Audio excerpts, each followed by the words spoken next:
আসসালামু আলাইকুম।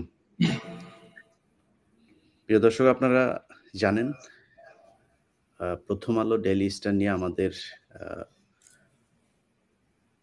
প্রায় এই সরকার গঠনের শুরু থেকেই অনুসন্ধান চলছে এবং কিভাবে বর্তমান সরকারকে 'প্রথম আলো' এবং ডেইলি স্টারের মাধ্যমে ভারতীয় আ নতজানু বানানোর জন্য আবারও চেষ্টা করা হচ্ছে। তো তার ধারাবাহিকতায় আমরা আজকে আরেকজনের অ্যা মুখোশ উন্মোচন করতে চাই, যিনি হচ্ছেন টিআইবি, অর্থাৎ যেটা ট্রান্সপারেন্সি ইন্টারন্যাশনাল বাংলাদেশ। এটা যদিও সারা পৃথিবীতে আমি ইউএসএ তে এসে অনেককে জিজ্ঞেস করেছিলাম যে টিআইবি সম্পর্কে জানে কিনা? তারা টিআইবির নামও জানে না। টিআইবি বা টিআই, ট্রান্সপারেন্সি ইন্টারন্যাশনাল, এটা কি? এটা আমার মনে হয় এই ৩য় বিশ্বের দেশগুলোতে বোধহয় তারা একটা ভাব ধরে যে এটা বিশাল আকারের দুর্নীতির পরিমাপক। যাই হোক, এই ট্রান্সপারেন্সি ইন্টারন্যাশনাল বাংলাদেশের একজন গবেষক আমার সাথে আছেন, জনাব মোহাম্মদ রেজাউল করিম। আমরা তার কাছে জানবো যে টিআইবির যেই আ আ নির্বাহী পরিচালক জনাব ডক্টর ইফতেখারুজ্জামান, মতিউর রহমান এবং আ মাহফুজ আনাম এবং দেবপ্রিয় ভট্টাচার্যের ঘনিষ্ঠ বন্ধু, এই চোরকে দিয়ে আপনার দুর্নীতি দমন কমিশন গঠনের যে সংস্কার কমিশন গঠন করা হয়েছে, সেটার চেয়ারম্যান বানানো হয়েছে তাকে। অথচ তিনি নিজেই একজন চোর। আপনারা এর আগেই জানেন যে দুর্নীতি দমন কমিশনের চেয়ারম্যান হিসাবে একজনকে নিযুক্ত করা হয়েছে, আসিফ নজরুল, এবং প্রথম আলো ডেইলি স্টারের যেই আ মদদদাতারা আছে তারা মিলে যার বিরুদ্ধে রয়েছে দুর্নীতির ব্যাপক অভিযোগ, যাকে নিয়ে তদন্ত হয়েছে, শাস্তি হয়েছে, এই ধরনের একজন মানুষকে আপনার দুর্নীতি দমন কমিশনের বর্তমানে চেয়ারম্যান বানানো হয়েছে এবং সেই কমিশনের চেয়ারম্যান বানানোর জন্য আগে থেকেই সংস্কার কমিশনের চেয়ারম্যান আবার ইফতেখারুজ্জামানকে বানানো হয়েছে। অতএব আপনাদেরকে বুঝতে হবে, এখন পর্যন্ত এই যে সারা দেশে আপনারা দেখছেন এক করে প্রাইভেট বিশ্ববিদ্যালয় থেকে বিভিন্ন ছেলে-মেয়েদেরকে বিভিন্ন জায়গায় হত্যা করা হচ্ছে। নানানভাবে তাদেরকে মেরে ফেলা হচ্ছে। আপনার এই যে তাবলিগ জামায়াতের ইজতেমা নিয়ে আপনারা দেখেছেন যে ডেইলি স্টারের মাহফুজ আনামের আত্মীয়স্বজনরা কিভাবে সাদ গ্রুপকে এই বাংলাদেশের আলেমদের উপরে লেলিয়ে দিচ্ছে।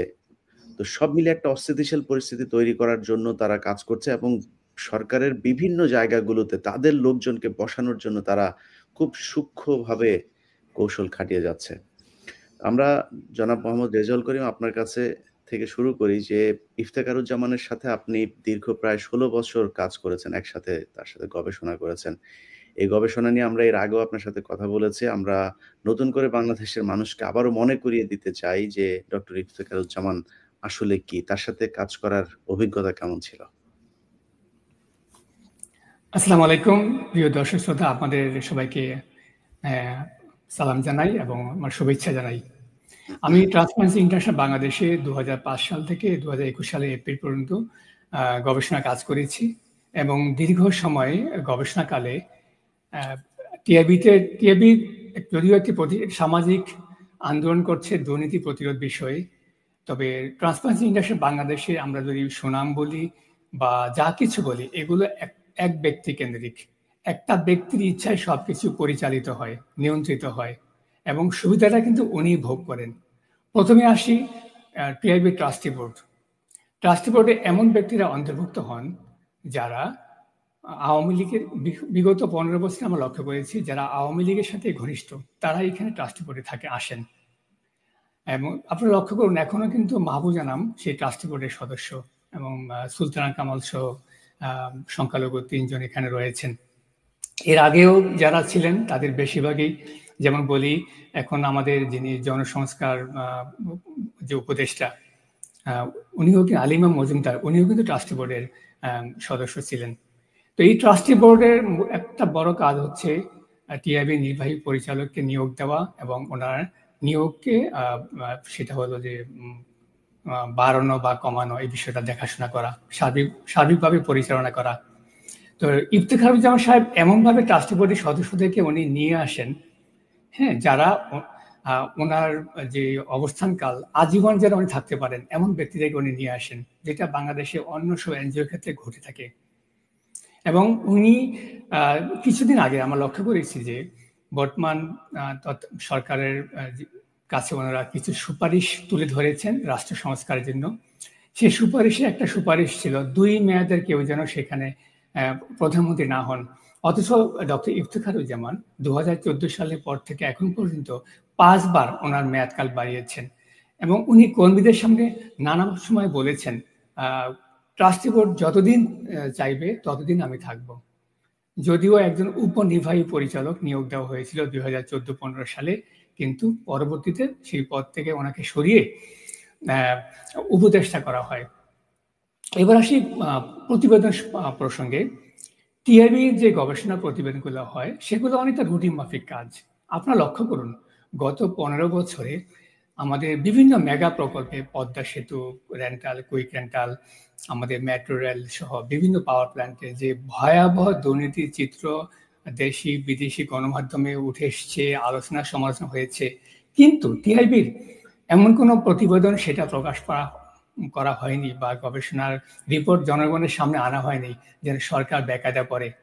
আমি নিজেই দেখুন, আমার নেতৃত্বে একটা গবেষণা হয়েছিল বাংলাদেশের উচ্চ পর্যায়ের দুর্নীতি, এবং সেই গবেষণায় এরশাদের আমল থেকে শুরু করে বিএনপির বেগম খালেদা জিয়ার নেতৃত্বে ৪ দলীয় জোট সরকার এবং আওয়ামী আমলের প্রথম যে ৯ থেকে ১৩ ওই সময়কার আলোচিত কিছু দুর্নীতির ঘটনা সেখানে অন্তর্ভুক্ত ছিল, যেগুলোর মধ্যে শেখ হাসিনার সেই মিগ-29 ক্রয়, জাপান থেকে ফ্রিগেট ক্রয়, হ্যাঁ, সহ আরো বিভিন্ন ঘটনা সেখানে অন্তর্ভুক্ত ছিল।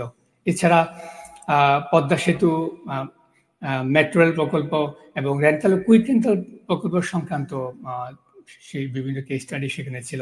আমি দীর্ঘ ২ বছর আমার টিম মেম্বারদের সাথে নিয়ে এই গবেষণাটা সম্পন্ন করি এবং ২০১৫ সালে এসে ডক্টর ইফতেখারুজ্জামান সিদ্ধান্ত নেন এই প্রতিবেদনটা প্রকাশ করবেন না। কারণ এই প্রতিবেদনে এমন কিছু বেরিয়ে এসেছিল, শেখ হাসিনা এবং রাষ্ট্রের উচ্চ পর্যায়ে যে মহা দুর্নীতিগুলা, যে ঘটনাগুলো আমি সে গবেষণায় তথ্যগুলো বের করে নিয়ে এসেছিলাম, সেখানে সরকারের ভাবমূর্তি অনেকটা ক্ষুণ্ণ হওয়ার ঝুঁকি ছিল।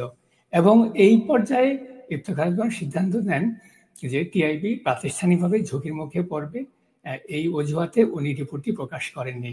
কিন্তু সেই রিপোর্টটা ছিল বাংলাদেশে এই যাবৎকালের একমাত্র প্রাতিষ্ঠানিকভাবে সম্পাদিত বৃহৎ দুর্নীতি সংক্রান্ত ঘটনা, এবং এই প্রতিবেদনটা প্রকাশ পেলে জনগণ জানতে পারতেন রাষ্ট্রের উচ্চ পর্যায়ে নীতি নির্ধারণী সিদ্ধান্ত কিভাবে ক্যাপচার করা হয়, কিভাবে প্রভাবিত হয়, এবং উচ্চ পর্যায়ের দুর্নীতির ঘটনাগুলো কিভাবে আয়োজন করা হয়, এবং এর সাথে সংশ্লিষ্ট যারা অংশীজন আছেন তারা কে কিভাবে রোল প্লে করেন, এই বিষয়গুলো জনগণ জানতে পারতেন।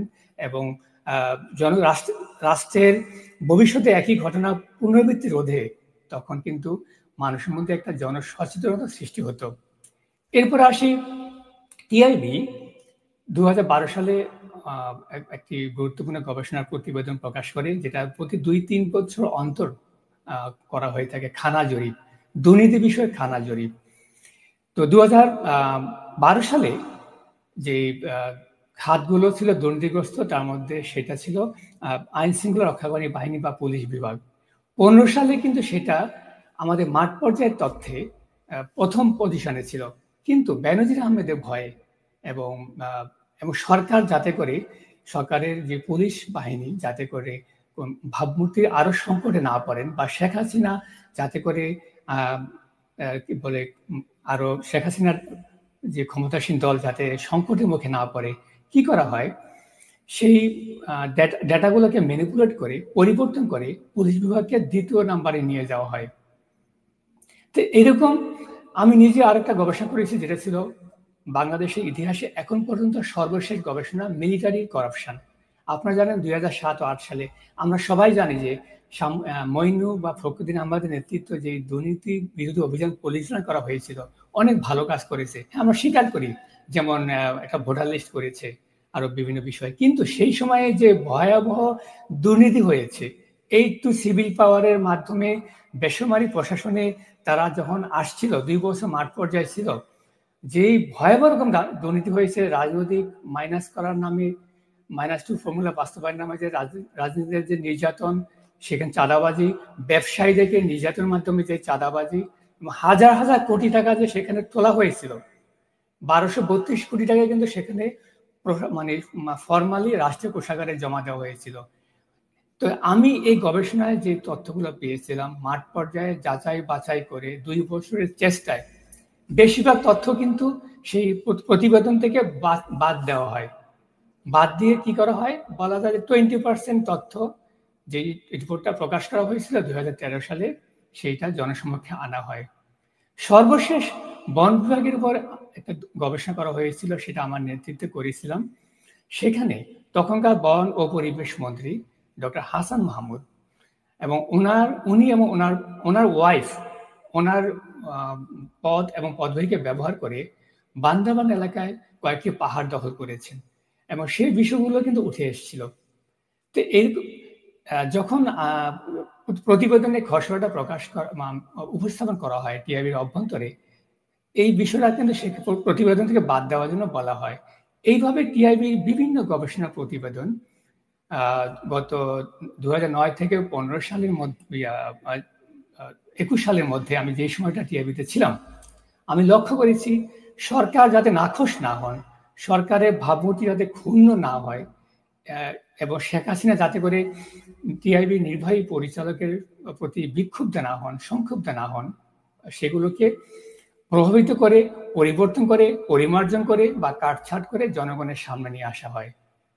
মোট কথা আমি সংক্ষেপে বলবো যে 2009 থেকে 2021 সাল আমি যে সময় টিআইবিতে ছিলাম, ওই সময়ে যে গবেষণাগুলো করা হয়েছে, এমন কোনো গবেষণা প্রতিবেদন জনগণের সামনে নিয়ে আসা হয়নি। এমনকি তারপরেও অদ্যাবধি আপনারা দেখুন যেগুলো মেগা আলোচনা হয়, মেগা করাপশনগুলো, ঠিক আছে, সেই প্রতিবেদনগুলো কিন্তু সেগুলো নিয়ে কিন্তু গবেষণা করা হয়নি বা করা হচ্ছে না, করা হচ্ছে রুটিন মাফিক কিছু কাজ। তাই এবার আসছি টিআইবির অভ্যন্তরে কিন্তু অন্যান্য সরকারি বা বেসরকারি প্রতিষ্ঠানের মতো আর্থিক দুর্নীতির সুযোগ নেই। হ্যাঁ, এখানে জিরো টলারেন্স, নারী কেলেঙ্কারি এবং আর্থিক এই দুটা বিষয় জিরো টলারেন্স। কিন্তু দুর্নীতি কোথায় হয়? সেটা হয় হচ্ছে নিয়োগের ক্ষেত্রে। যখন উন্মুক্ত প্রতিযোগিতা হয় সেখানে যেটা করা হয়, কিংবা অভ্যন্তরে প্রমোশনের মাধ্যমে যে নিয়োগগুলো হয়, সেখানে টিআইবি নির্বাহী পরিচালক তার ঘনিষ্ঠ বন্ধু ডক্টর সালাউদ্দিন আমিনুজ্জামান, ঢাকা বিশ্ববিদ্যালয়ে উনি একজন শিক্ষক, লোক প্রশাসন বিভাগের শিক্ষক ছিলেন। ওনাকে দেখেছি গত 15 বছর উনি সবসময় ভাই বোর্ডে আসেন এবং উনি কি করেন, এই দুজনে মিলে মোটামুটি কাকে নেবেন আগেই সেখানে নির্ধারণ করা থাকে। এইভাবে লক্ষ্য করেছি যে যত নিয়োগ হয়েছে অধিকাংশ নিয়োগে উনি এমনভাবে সেট আপ করেন, কারণ আপনারা দেখুন যদি দুর্নীতিটা হয় মাথায়, যদি মস্তিষ্কে, তাহলে কিন্তু সেরকম কোনো প্রমাণ থাকে না।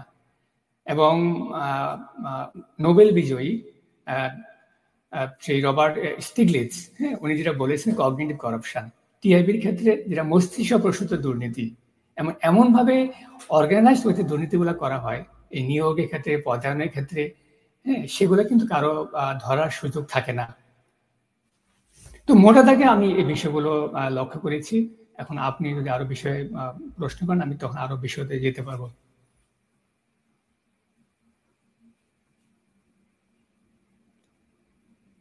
দুঃখিত যে ওনার অফিসে আপনি কাজ করেছেন। সেক্ষেত্রে এই যে এত বছর একজন মানুষ একটা স্বৈর শাসকের মতো একটা প্রতিষ্ঠান ধরে রেখেছে। তো উনার প্রতিষ্ঠানের কেউ কি এটা নিয়ে কোনো কিছু বলে না? বা বাইরে থেকেও কোনো চাপ আসে না? কিংবা যেই প্রতিষ্ঠান, যেই ট্রান্সপারেন্সি ইন্টারন্যাশনাল সো কল্ড একটা দুর্নীতির পরিমাপক যে সংস্থা, তাদেরকে আপনারা কখনো কেউ জানান নাই? জানাইলে তারা কি তার ব্যাপারে কোনো ব্যবস্থা নেওয়া হয় না? এরকম দুঃসাহস করেনি। টিআইবির ভেতরে একটি কমিটি আছে, যেটা হলো যে কারো যদি অভিযোগ থাকে, অম্বুডসম্যান, হ্যাঁ, যদি কারো সেটা মাহবুব জানা হচ্ছেন সেটার সভাপতি। কিন্তু আমার জানা মতে, শোনা মতে বা দেখা মতে, আমি যে 15 বছর ছিলাম, একটি অভিযোগও সেখানে জমা হয়নি। কারণ যদি নির্বাহী পরিচালক কোনোভাবে জানতে পারেন কোন কর্মী সে অভিযোগটা দিয়েছেন, তাহলে তার চাকরি নিশ্চিত সে টিআইবিতে বের হয়ে যাবে। এমন সিস্টেমে বের করবে, কারণ আপনি কাজ করতে গেলে যারা কাজ বেশি করে, বেশি তাদের ভুলও সংখ্যা বেশি হয়, তাই না? হতেই পারে সে এমন একটা ভুল ধরে তাকে কি করবে, মোরালি ডিসকারেজ, মানে ধ্বংস করে তাকে সেখান থেকে হয় স্বেচ্ছায় চলে যেতে বাধ্য করবে কিংবা তাকে সাসপেন্ড করবে। তারপরে টিআইবির যে অভ্যন্তরে যে সিদ্ধান্তগুলো হয়, বিশেষ করে ৪ জন পরিচালক আছে। এমন ব্যক্তিদেরকে পরিচালক হিসাবে নিয়োগ দেওয়া হয়, অনেকটা ওই বাবুরাম সাপুড়ের সেই সাপের মতো। সেই সাপ কখনো ফোঁস-ফাঁস করবে না। এবং যারা একটু টিআইবি নির্বাহী পরিচালকের কথার বাইরে এরকম কথা বলতে চেয়েছেন, তারা কখনো টিআইবির ইতিহাসে টিকতে পারেননি। কাজেই পরিচালকরাও কিন্তু এবং এমন ব্যক্তিদের এই ধরনের কোনো ঘটনা আছে যে অভ্যন্তরীণভাবে কোনো কাউকে ফাঁসিয়ে দেওয়া হয়েছে বা কেউ কথা বলতে চেয়েছে বা ওনার মনে হয়েছে যে আপনি সেই ব্যক্তিকে দিয়ে হয়তো উনার মতো করে কাজ করানো সম্ভব হবে না। সেই ক্ষেত্রে তাকে কোনো ষড়যন্ত্রের ফাঁদে ফেলে অফিস থেকে বের করে দেওয়া হয়েছে। এই ধরনের কোনো আ হিস্ট্রি আছে কিনা? আমার প্রায় ১৬ বছরের টিআইবি কর্মকালে এরকম মানে ডজন, ডজন ঘটনা ঘটেছে। যেই কর্মী বিভিন্ন উনি যেটা করেন, প্রতি মাসে একটা অল স্টাফ মিটিং হয়, সাপ্তাহিক মিটিং হয়। যারা একটু ভোকাল, যারা উনি কি চাচ্ছেন, সেই ধারার বাইরে যারা কথা বলে বা একটু প্রতিবাদ করে কিংবা যারা একটু ভোকাল, তাদেরকে এমন সিস্টেম করে বের করেন যেটা আসলে আমরা খুব সহজেই ধারণা করতে পারি যে উনি এরপরে আর থাকবেন না। এরকম প্রচুর কর্মী উনি বের করে দিয়েছেন, অসংখ্য পরিচালককে উনি বের করে দিয়েছেন। কিভাবে বের করেন? মনে করেন যারা একটু ভোকাল বা ওনার কথার সঙ্গে দ্বিমত পোষণ করেন না, দেখা হয়তো ওনার কর্মক্ষেত্রে এমন একটা গাফিলতি, হ্যাঁ, যে উনি মানে কি বলে যে উনি চৌকস না বা ওনার পারফরমেন্স ভালো না।